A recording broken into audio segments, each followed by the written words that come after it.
Mga kaibigan, pamilya, mga kapwa ko naghahanap ng liwanag. Yan unang bagay na kailangan mong gawin ngayon ay simulan ang pagkilala na hindi ka nag-iisa sa laban na ito. Hindi ka nag-iisa sa pakiramdam na may mga buhol sa buhay mo na tila walang katapusan. At ngayon, ikukwento ko sa iyo kung bakit ito ang susi sa pagkalas ng mga buhol na yan, mga buhol na tila walang hanggan.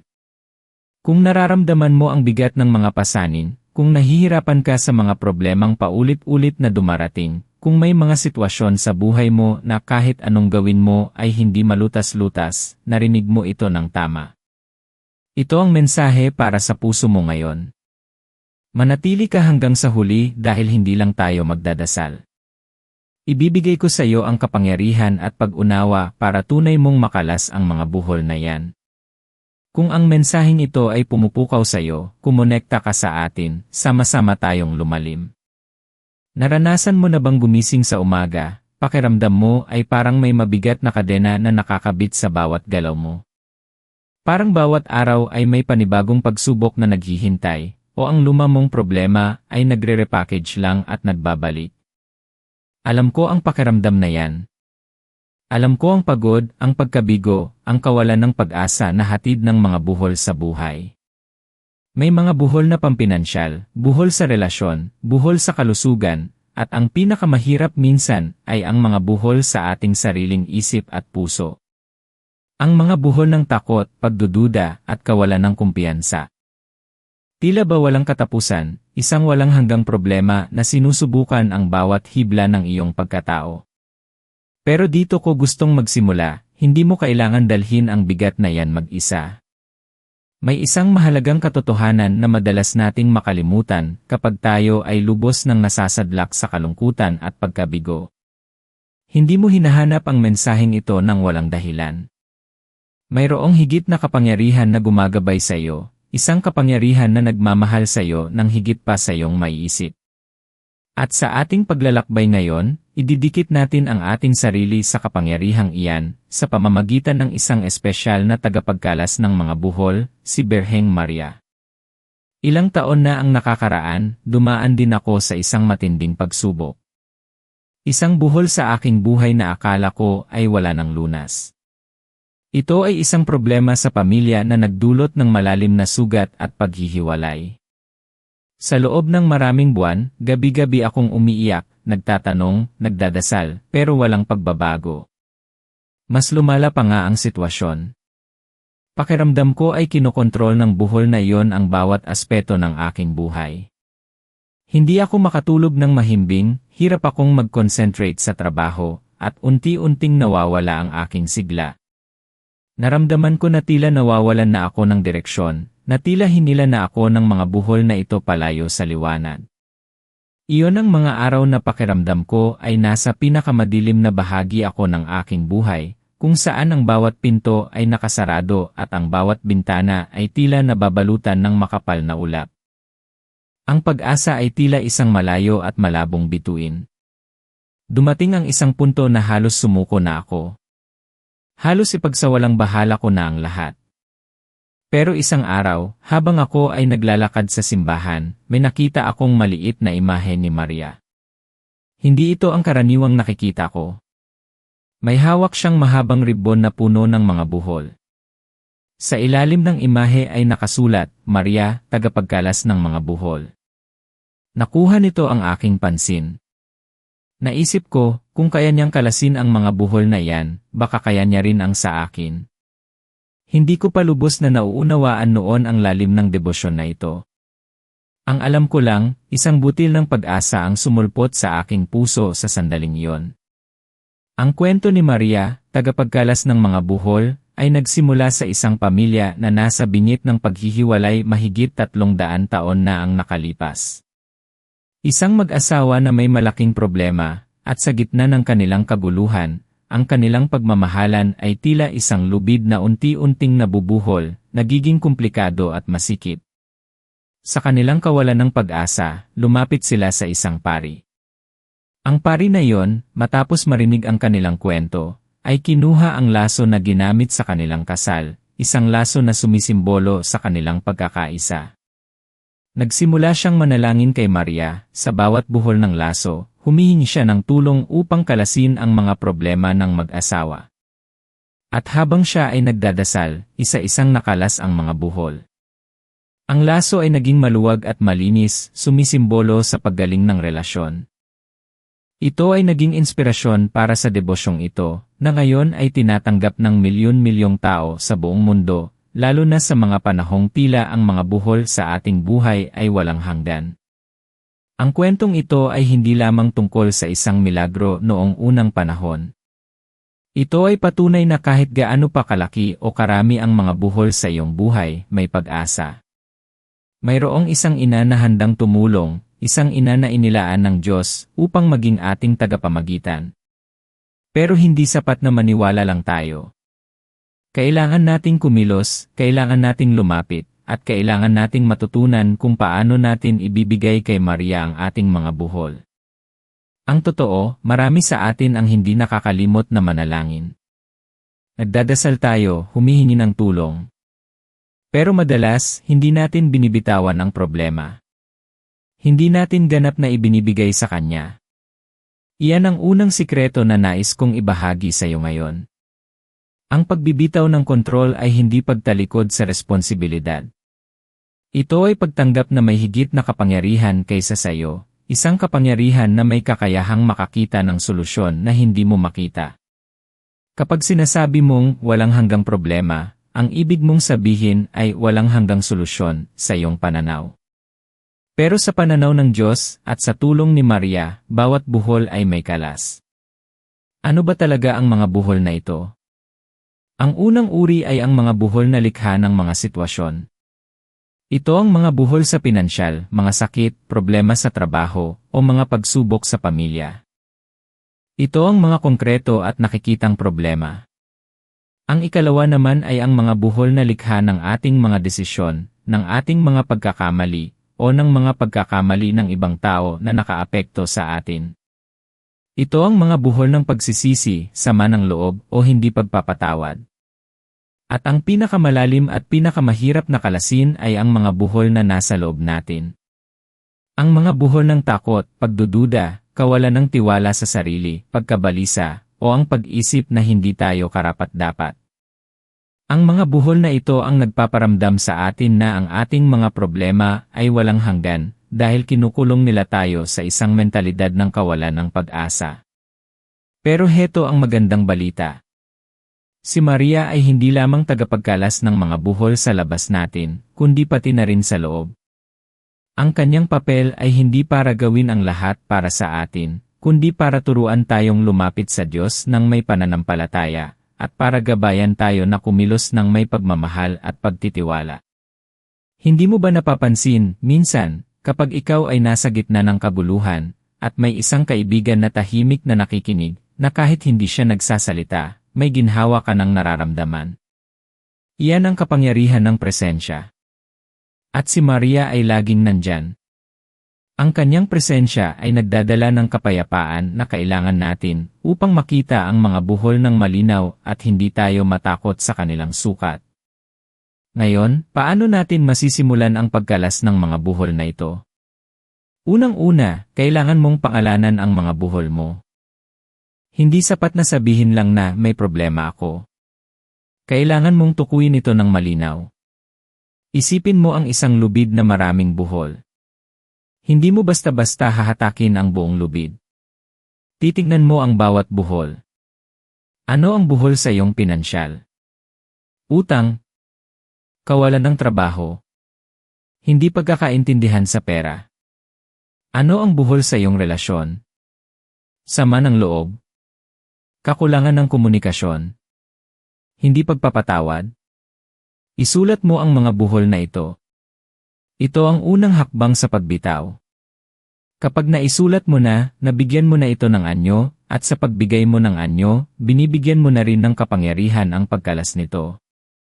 Ikalawa, ilabas mo ang mga buhol na ito mula sa iyong kalooban.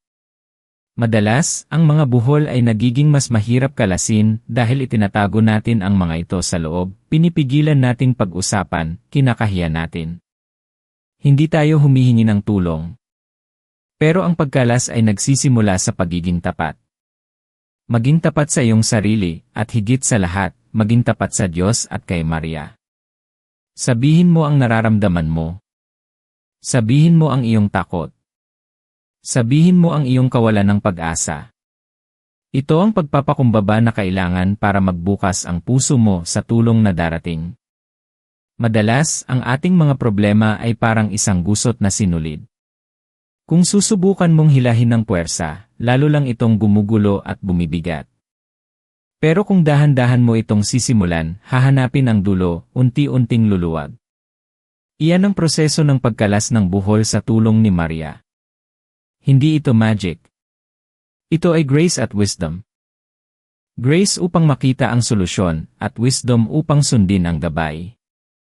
Ngayon, may isang mahalagang bahagi na nais kong ibahagi sa iyo, isang bagay na natutunan ko sa aking sariling paglalakbay. Ang mga buhol ay hindi lang sumusubok sa atin. Minamadali ka ng mga buhol upang makita mo ang mga bagay na kailangan mong baguhin sa iyong sarili. Ang walang hanggang problema ay minsan isang paanyaya na suriin ang iyong sarili. Anong pattern ang paulit-ulit? Anong ugali ang patuloy na nagdudulot ng kaguluhan? Halimbawa, kung ang buhol mo ay laging sa pinansyal, hindi lang ito tungkol sa kakulangan ng pera. Maaaring may buhol sa paraan ng iyong paghawak ng pera, o buhol sa iyong pananaw sa kasaganahan, o buhol sa takot na hindi ka sapat. Si Maria ay tagapagkalas ng mga buhol sa ating mga pananaw, sa ating mga takot. Tutulungan niya tayong makita ang mga ugat ng mga problemang ito upang hindi na ito paulit-ulit na lumitaw. May isang kaibigan ako na si Mang Tonyo. Sa loob ng maraming taon, naging isang malaking buhol sa kanya ang bisyo sa alak. Paulit-ulit siyang bumabalik dito, kahit na alam niyang sinisira nito ang kanyang pamilya at kalusugan. Sinubukan na niya ang lahat ng paraan garehab, mga pangako sa pamilya, mga sariling panata pero lagi siyang bumabalik sa dating gawi. Feeling niya, walang hanggang problema na ito, isang buhol na nakakabit na sa kanyang pagkatao. Isang araw, pinayuhan ko siyang lumapit kay Maria, tagapagkalas ng mga buhol. Hindi lang para humingi ng tulong, kundi para ilayo ang kanyang puso mula sa bisyo. Ang kaibahan ay hindi lang siya humingi ng itanggalin ang bisyo, kundi tulungan akong makita ang aking halaga sa iyong mga mata at sa mata ng Diyos, upang hindi ko na kailanganin ang bisyo na ito upang makaramdam ng saya o kaluwagan. Sa loob ng halos isang taon, patuloy siyang nagdarasal, nagdedebosyon, at dahan-dahang lumalim ang kanyang pananampalataya. At sa paglipas ng panahon, napansin namin ang pagbabago. Hindi ito biglaan. May mga pagdududa pa rin, may mga temptation pa rin. Pero sa tuwing nararamdaman niya ang pagnanasa, kumakapit siya kay Maria. Kinakausap niya, inaalay niya ang kanyang buhol at humihingi ng lakas. At ngayon, mahigit 5 taon na siyang malaya sa bisyo. Hindi lang ang bisyo ang nakalas, kundi pati na rin ang buhol ng kawalan ng tiwala sa sarili at pagkabigo. Ito ang kapangyarihan ng debosyong ito. Hindi lang panlabas, kundi panloob na pagbabago. Kaya nga, mahalaga na maintindihan natin na ang pagkalas ng buhol ay hindi isang instant na solusyon. Hindi ito parang magic spell na bigla na lang mawawala ang lahat ng problema. Ito ay isang proseso ng pagpapakumbaba, pagtitiwala, at pagbabago. Ang bawat buhol na kinakalas ay nagtuturo sa iyo ng isang mahalagang aral, nagpapalakas sa iyong pananampalataya, at nagpapalalim ng iyong koneksyon sa Diyos. Ngayon, bago tayo magpatuloy, gusto kong magtanong sa iyo. Mi cuéntanos comentarios de onde vos est asistindo, si esa mensagem est fazendo sentido para o seu coração. Ito ba ay pumupukaw sa iyong kaluluwa? May nararamdaman ka bang pag-asa habang nakikinig ka? Ang iyong mga komento ay napakahalaga sa akin, dahil tinutulungan niyo akong maunawaan ang ating pamilya dito at makagawa ng mga nilalaman na mas nakakatulong at nagbibigay ng pagbabago. Balik tayo sa mga buhol. Sabi ni Jesus, humingi kayo, at kayo'y bibigyan, humanap kayo, at kayo'y makakatagpo, kumatok kayo, at kayo'y pagbubuksan. Ang paglapit kay Maria ay isang paraan ng pagkatok, isang paraan ng paghahanap. Siya ang ating pintuan patungo sa anak. At kung sino pa ang mas makakaintindi sa atin kundi ang isang ina?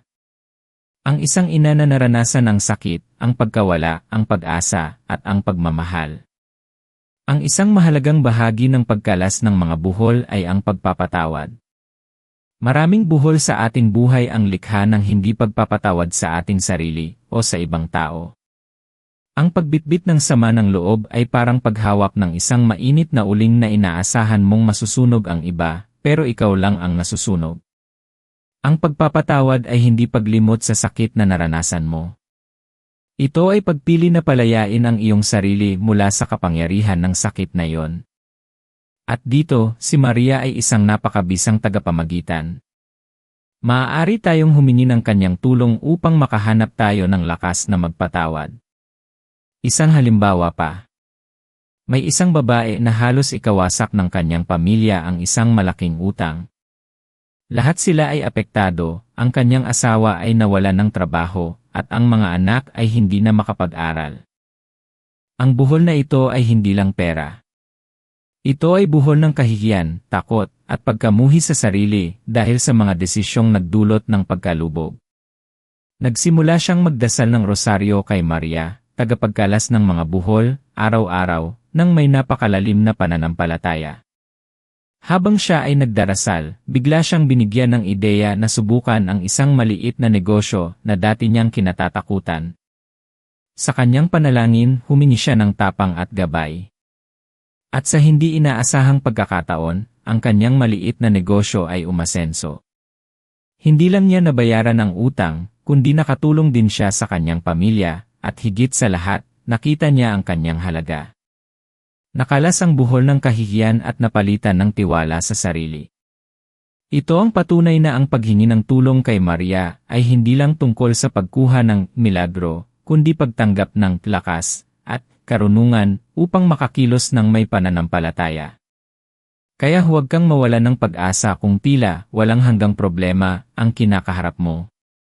Ang bawat buhol ay may simula at bawat buhol ay may katapusan. Ang kailangan lang ay ang tamang kasangkapan at ang tamang katuwang. At sa kasong ito, ang ating kasangkapan ay ang pananampalataya, at ang ating katuwang ay si Birheng Maria. Ang iyong potensyal ay mas malaki kaysa sa anumang buhol na kinakaharap mo. Kung titignan mo ang mga bagay na tila imposible sa iyong buhay, tandaan mo na ikaw ay nilikha para sa isang pambihirang layunin. Ang iyong kwento ay hindi nagtatapos dito.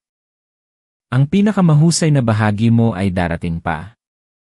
Mayroon kang lahat ng kailangan mo sa loob mo, at ang pananampalataya ay ang susi upang i-unlock ang lahat ng iyon. Ngayon, may 3 simpleng hakbang na gusto kong ibahagi sa iyo, na maaari mong simulan ngayon, upang aktwal na makalas ang mga buhol na ito. Una, ang pagkilala. Kilalanin mo ang buhol. Pangalanan mo. Isulat mo sa isang maliit na papel o sa iyong journal. Huwag kang matakot na harapin ito. Kapag kinilala mo ang buhol, binibigyan mo ito ng direksyon.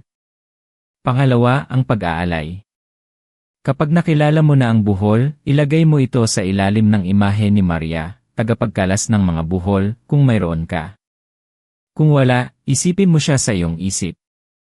At sa taimtim na panalangin, ialay mo ang buhol na iyon sa kanya. Sabihin mo, mahal na Birheng Maria, tagapagkalas ng mga buhol, iniaalay ko sa iyo ang buhol na ito. Naway sa iyong makapangyarihang pamamagitan, ay makalas mo ito at palitan ng kapayapaan at solusyon. Gawin mo ito araw-araw. Maglaan ka ng oras, kahit 5 minuto lang. Ito ang iyong personal na rito ng pagbibitaw. Pangatlo, ang pagkilos na may pananampalataya. Hindi sapat na mag-alay lang tayo. Kailangan nating kumilos ayon sa inspirasyong ibinibigay ni Maria sa atin. Maaaring ito ay isang ideya na dumating sa iyo, isang tao na kailangan mong kausapin, isang pagbabago sa iyong ugali na kailangan mong gawin. Manatiling bukas sa mga senyales. Manatiling handang kumilos. Ang pananampalataya na walang gawa ay patay, sabi sa banal na kasulatan. Ang iyong pagkilos ang magiging saksing buhay ng iyong pananampalataya. Huwag kang mawalan ng pag-asa, kaibigan. Ang bawat hamon ay isang pagkakataon para lumago. Ang bawat buhol ay isang pagkakataon para mas lumalim ang iyong pananampalataya. Ika nga sa Jeremias 20:11, sapagkat alam ko ang mga plano ko para sa inyo, sabi ng Panginoon, mga planong para sa ikabubuti ninyo, hindi para sa ikasasama, upang bigyan kayo ng kinabukasan na may pag-asa. Ito ay plano ng pag-asa, hindi ng walang hanggang problema. At tandaan, hindi mo kailangang maging perpekto para simulan ito. Kailangan mo lang maging handa. Handang magtiwala. Handang bumitaw. Handang kumilos. Iwanan mo ang lahat ng pagdududa, lahat ng takot, at lumapit ka ng may buong pananampalataya. Ang iyong paglalakbay ay mahalaga, at si Maria ay laging nandyan upang gabayan ka. At ngayon, sama-sama tayong manalangin. Isarado mo ang iyong mga mata, o tumingin ka sa isang imahe ni Birheng Maria kung mayroon ka.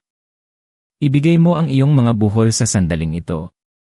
O Birheng Maria, aming pinakamamahal na ina, tagapagkalas ng mga buhol, lumalapit kami sa iyo ngayon ng may buong pagpapakumbaba at pananampalataya. Ikaw na gumagabay sa amin sa lahat ng aming mga paghihirap, ikaw na ina na nakakaunawa sa bawat luha at bawat pag-aalala, idinudulog namin sa iyo ang aming mga puso, puno ng mga buhol na tila walang katapusan. Iniaalay namin sa iyo ang bawat buhol ng aming pinansyal, ang bawat utang, bawat kawalan ng seguridad, at ang takot sa kinabukasan. Kalasin mo, mahal na ina, ang mga buhol na ito at gabayan kami sa kasaganahan at katatagan. Iniaalay namin sa iyo ang mga buhol ng aming mga relasyon, ang mga hindi pagkakaunawaan, ang sama ng loob, ang mga pagkabigo sa pag-ibig, at ang paghihiwalay sa pamilya. Kalasin mo, mahal na ina, ang mga buhol na ito at palitan mo ng pagpapatawad, pag-unawa, at walang hanggang pag-ibig. Iniaalay namin sa iyo ang mga buhol ng aming kalusugan, ang mga sakit na nagpapahirap, ang mga karamdamang hindi maalis, at ang takot sa aming pisikal na kapakanan. Kalasin mo, mahal na ina, ang mga buhol na ito at ipagkaloob mo sa amin ang lakas at paggaling. Iniaalay namin sa iyo ang mga buhol sa aming mga isip at puso, ang buhol ng takot, pagdududa, pagkabalisa, kawalan ng tiwala sa sarili, at ang pakiramdam na hindi kami sapat. Kalasin mo, mahal na ina, ang mga buhol na ito at punuin mo kami ng kapayapaan, kumpiyansa, at layunin. O Maria, tagapagkalas ng mga buhol, alam naming walang imposibleng sa iyong pamamagitan. Hawakan mo ang aming mga kamay at samahan mo kami sa aming paglalakbay. Turuan mo kaming magtiwala, turuan mo kaming umibig, at turuan mo kaming bumitaw. Salamat, mahal na ina, sa iyong walang sawang pagmamahal at paggabay. Umaasa kami sa iyong kapangyarihan at pagmamahal. Sa pangalan ni Jesus, iyong anak, aming Panginoon. Amen. Mahal kong pamilya, kaibigan, hindi mo kailangan dalhin ang bigat na yan mag-isa. May isang mas malaking kapangyarihan, isang mas malaking pag-ibig na naghihintay na ibsan ang iyong pasanin. Kung nakaramdam ka ng pag-asa, kung nakaramdam ka ng ginhawa, kung ang mensaheng ito ay pumukaw sa iyong puso, huwag mong kalimutan na mag-subscribe sa channel na ito. Pindutin mo rin ang notification bell para lagi kang updated sa mga bagong video na makakatulong sa iyong paglalakbay sa buhay. At kung may isang tao kang kilala na nahihirapan sa mga buhol sa kanyang buhay, isang taong pakiramdam niya ay may walang hanggang problema, mangyaring ibahagi mo ang video na ito sa kanya. Dahil minsan, ang isang maliit na mensahe ng pag-asa ay maaaring maging simula ng isang malaking pagbabago. Iwanan mo rin ang iyong komento sa ibaba, ibahagi mo ang iyong mga buhol o ang iyong mga panalangin. Gusto kong malaman kung paano ka konektado sa mensaheng ito. Maraming salamat sa iyong pagiging kasama ko sa mahalagang paglalakbay na ito. Alalahanin mo, hindi ka nag-iisa. Ang iyong mga buhol ay kalalakasin at ang iyong kwento ay magpapatuloy, puno ng pag-asa at pagbabago. Patuloy tayong magdasal, patuloy tayong magtiwala, at patuloy tayong kumilos ng may pananampalataya. Hanggang sa susunod na pagkikita. Pagpalain tayo ng Diyos.